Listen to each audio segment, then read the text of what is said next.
Aggressive retaliation. अब देखो भाई, किसी भी मार्केट में जाओ, जूतों की दुकान लगी है या कोई भी दुकान लगी है, चार देखोगे साथ में 4-5 दुकानें एक साथ लगती हैं। मतलब जूते वहीं बिकते हैं जहाँ जूते बिकते हैं। मतलब इंडस्ट्रियल एरिया में जाके शूज़ की दुकान खोल लोगे, कोई खरीदने नहीं आएगा।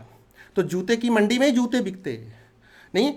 तो जहाँ क्लासेस होती हैं वहीं सारी क्लासेस होती हैं। तो वहाँ क्या होता है, ज़्यादातर देखोगे एक दूसरे के दोस्त यार, भाई, बंधु, चाचा, ताऊ, मामे, वही लोगों की दुकान होती है। ट्रेडिशनल छोटे शहरों में जाओगे तो ऐसे ही होता है।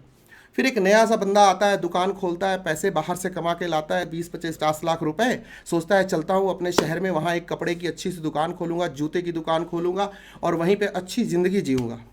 आता है तो न्यू एंट्रेंट आएगा तो बेहतर product at lower price offer करेगा। जैसे ही ऑफर करता है, शाम को मीटिंग हो जाती है, चाचे, ताऊ, मामे सब बैठ जाते हैं रात को, अबे यार ये तो बर्बाद कर देगा, हम तो हमारे दादे परदादे 50-60 साल से यहीं दुकान से कमा रहे, मोटा कमा रहे, इसने तो बर्बाद कर देना हमने। फिर वो अगले दिन, अरे अपने तो 90 साल 50 साल से कमा रहे हैं, नहीं कमाएंगे यार 6 महीने, इसको भगाओ पहले। अगले दिन से ना ये अगर प्राइस को 100 से घटा करके 80 करेगा तो वो 78 कर देंगे चाचे ताए पूरे मार्केट के अंदर। बंदे को समझ में नहीं आएगा क्या हो रहा है मेरे साथ, एग्रेसिव रिटेलिएशन हो रहा है। जो प्लेयर्स हैं वो अग्रेसिवली डील कर रहे हैं तेरे साथ। दो बातें हो सकती है, या तो अग्रेसिव रिटेलिएशन होगा या अग्रेसिव रिटेलिएशन नहीं होगा। अगर हुआ तो बंदा 6 महीने साल भर कितने दिन कम प्राइस में और बेटर प्रोडक्ट देगा, उसके बाद वो अपना बचा खुचा सामान उन्हीं चाचे ताऊ नानू को बेच करके वापस चला जाता है, बोला भाई तुम ही संभालो अपना मंडी, हम तो चले यहाँ से, ठीक है। ऐसा ही एक एग्जाम्पल देखने को, और नहीं हुआ तो वो आके मार्केट में जम जाएगा और किसी को घुसने नहीं देगा। भाई अपने साथ भी हुआ है, जब अपन एंट्री मारने की कोशिश कर रहे थे तो भाई बहुत दिक्कत होती थी। किसी से भी बात करो, नहीं हमारे यहाँ तो वो है जी, हमारे यहाँ तो सर हम उनको चलाते हैं जी, वहाँ तो जी पेन ड्राइव जी, नहीं जी आपका नाम नहीं सुना जी, आपका पेन ड्राइव नहीं रखेंगे जी, आपका गूगल ड्राइव नहीं। आज फ़ोन करके बोलते सर आपकी लिस्टिंग नहीं आई। अब नहीं आई तो क्या करूँ, बात समझ में आई क्या? अरे लाइव एग्जांपल दे रहा हूँ। सारे एक बार तो हद कर दी एक साहब ने, उसने तो पैसे फेंक दिए पूरे मार्केट में। अभी 1.5 साल 2 साल पहले उसने कह दिया भाई AISSM बेचनी है तो हमारे को एक्सक्लूसिव बेचना पड़ेगा, नहीं तो मैं अपने कंपनी का कोई भी प्रोडक्ट तुम्हें नहीं दूंगा, एक्सक्लूसिव करो मेरे को। सारे पोर्टल्स ने रातों रात मेरे प्रोडक्ट को हटा दिया अपने पोर्टल से 2 साल पहले, और उस 6 महीने में वाट लग गई मेरी। मेरे को तो लगा कि मैं खत्म ही हो जाऊंगा, इसके बाद बचूंगा ही नहीं। जबकि पेन ड्राइव AISSM की सबसे पहले मैं लेके आया था इंडिया में। जो बच्चे मेरे से पढ़े, ईशानिका वगैरह फर्स्ट बैच के बच्चे होंगे मेरे हिसाब से, तुम लोगों ने IGP में देखा होगा, IGP में सबसे पहले, और IGP में आने से पहले मेरी पेन ड्राइव आती थी। तो IGP में आने के बाद बट ऑब्वियस था कि उसी को हमने दोबारा से सबसे पहला पेन ड्राइव AISSM का इंडस्ट्री में लॉन्च किया, और बहुत अच्छी डिमांड थी, इंडिया के हर कोने से बच्चे जुड़े, ठीक है। लेकिन क्या हुआ, रातों रात अपने साथ खेल गया कार्टेल समझते हो ना, अच्छे अच्छों को बाहर करते। हमने सब झेला अपनी लाइफ में, सबको देखा, अच्छे आए अपनी लाइफ में, निपटाया भी अच्छे से, ठीक है ना। तो फिर क्या हुआ जी, हट गए जी सारे जगह से। अब 3 महीने तक तो अपने पास कोई ऑल्टरनेटिव तरीका नहीं था, पोर्टल से ही बेचते थे। अपना वेबसाइट इतना तैयार था नहीं, अपना ऐप अभी नया था, अपने यूट्यूब चैनल पे अभी बहुत थोड़ा सा था। जिनका यूट्यूब चैनल यूज़ करते थे वो भाई साहब लोग सुनते ही नहीं थे, वो अपनी मर्जी चलाते थे कि भाई आप तो हमारे बॉस, हमारे यहाँ तो हमारा स्टार है, वही चलेगा, तुम कौन। मैंने कहा कोई नहीं, हम अपना बनाएंगे। 3 महीने लगे और देखो आज ऐप हो गया। AISSM ऐप ढूंढने पे सबसे टॉप पे अपना आता है। AISSM सर्च करो, AISSM pendrive.in सबसे पहले दिखेगा, टॉप पे दिखेगा। अब ले लो भाई, पोर्टल खेल लो। देखो ये सब समझा रहा हूँ, लाइफ में तुमको भी फेस करना पड़ेगा, अग्रेसिव रिटेलिएशन तुमको झेलना पड़ेगा जब तुम नए एंट्रेंट की तरह आओगे।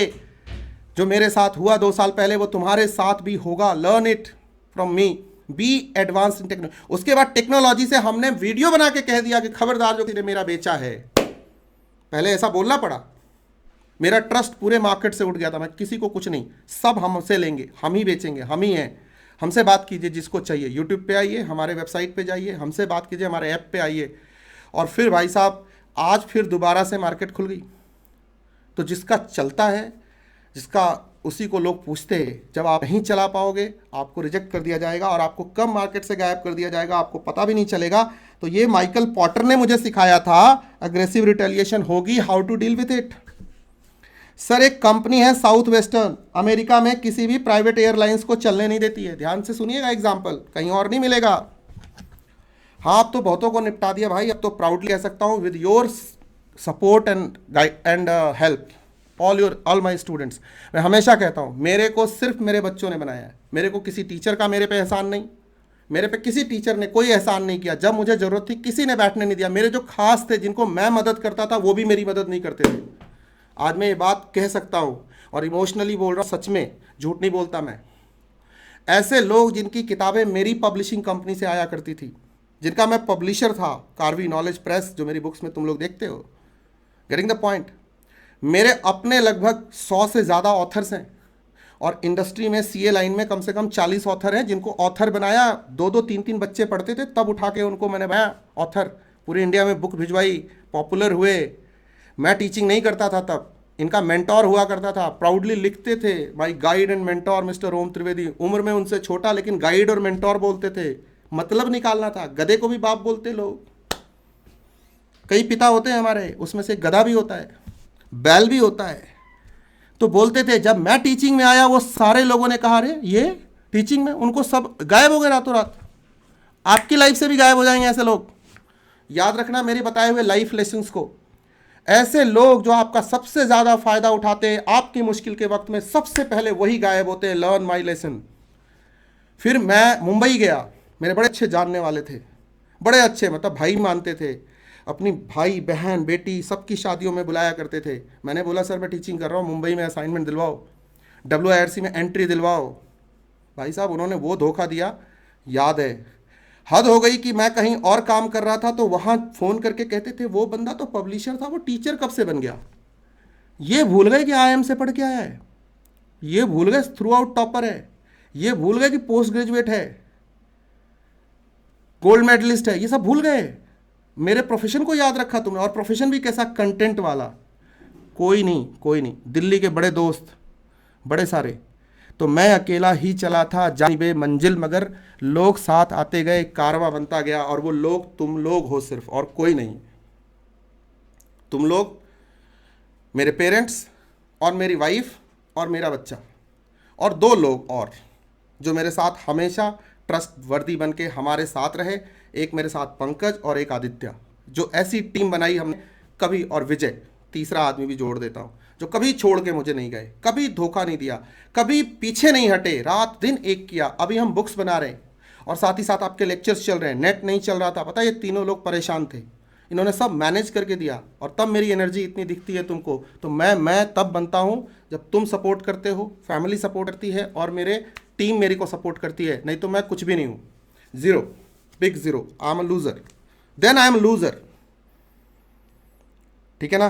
तो आपको ये चीज़ें लाइफ में सीखनी है। न्यू एंट्रेंट की तरह एक दिन तुम भी जाओगे प्रोफेशन में प्रैक्टिस करने के लिए, और तुम्हारे साथ भी ऐसा होगा मेरे बच्चे, तुम्हारे साथ भी ऐसा होगा। तो बुरा नहीं मानने का, उसी को हथियार बनाने का, उसी को अपना हथियार बनाने का और उसी पे खेलने का।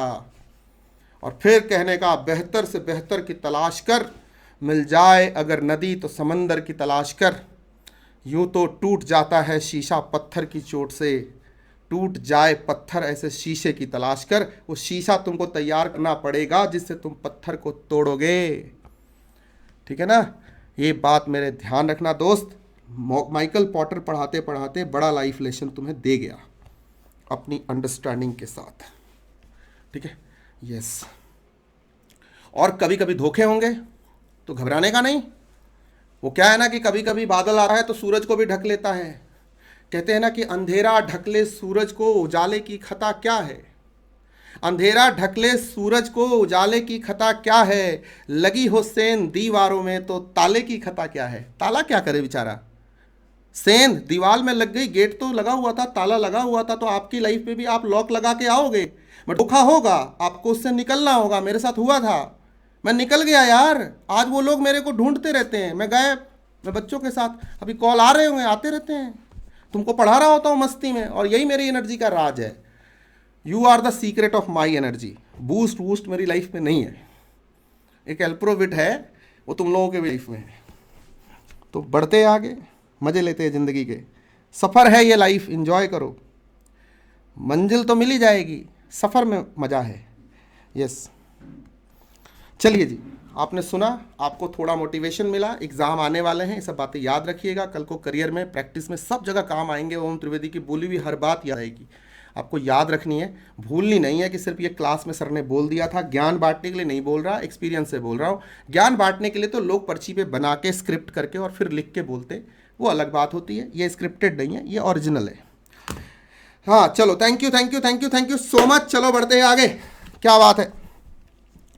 अब sir bargaining power of the buyer पढ़ते हैं। सर बायर बड़ा सर कातिल होता है सर, ये अंतिम प्रहार करता है सर हमारी जिंदगी के ऊपर। कौन सा अंतिम प्रहार? ये वाला बायर, यही है सर। अगर बायर की चली तो चली, नहीं तो अशरफ गनी, अब्दुल गनी नहीं होता, अशरफ गनी भाग गया था अफगानिस्तान छोड़ के, इसलिए मैंने